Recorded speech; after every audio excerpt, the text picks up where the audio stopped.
একটা জিনিস আপনাদের দেখানোর জন্য ভিডিওটা করা। এটা দেখেন, এখানে গিগাবাইটের দুটো বোর্ড আছে, জিওন স্নাইপার B6।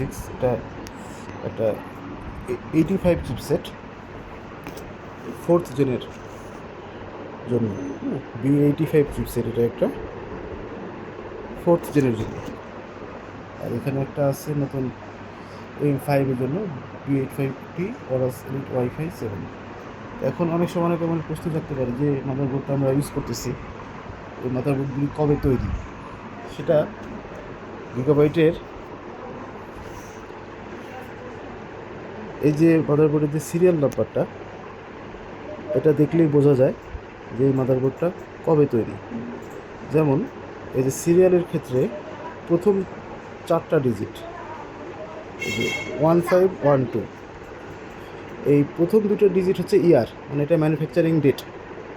তো জিওন স্নাইপার B6 বোর্ডটার ম্যানুফ্যাকচারিং ডেট হলো 15 সাল, আর এই পরের 12 এটা হলো উইক। অর্থাৎ আপনার 4 সপ্তাহ 1 মাসে ধরলে আপনার এই বোর্ডটা ম্যানুফ্যাকচারিং ডেট হলো 2015 সালের মার্চের লাস্টে, 12তম সপ্তাহে। এটা হচ্ছে একটা ট্রিক বোঝার যে এই জিনিসটার বা মাদারবোর্ডটার এটার প্রোডাকশন ডেট কবে। এটার প্রোডাকশন ডেট 2015 সালের মার্চ।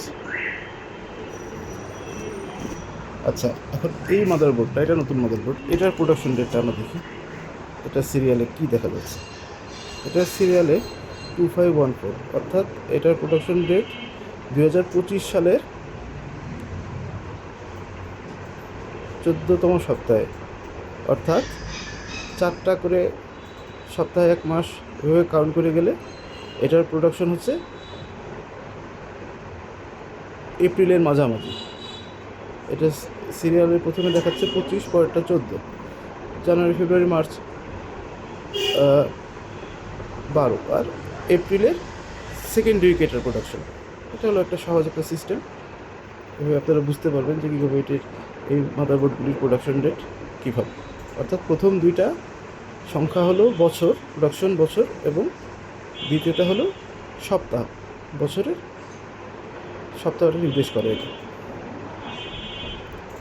সহজ কথায় পুরো সিরিয়ালটা যাই হোক না কেন, প্রথম দুটা সংখ্যা ম্যানুফ্যাকচারিং ইয়ার, আর সেকেন্ড দুইটা নাম্বার যে এখানে যা আছে, সেকেন্ড যে ডিজিট যেটা দেখাচ্ছে 14, এটা হচ্ছে ম্যানুফ্যাকচারিং উইক। প্রথম দুইটা ম্যানুফ্যাকচারিং ইয়ার, পরের দুইটা ম্যানুফ্যাকচারিং উইক।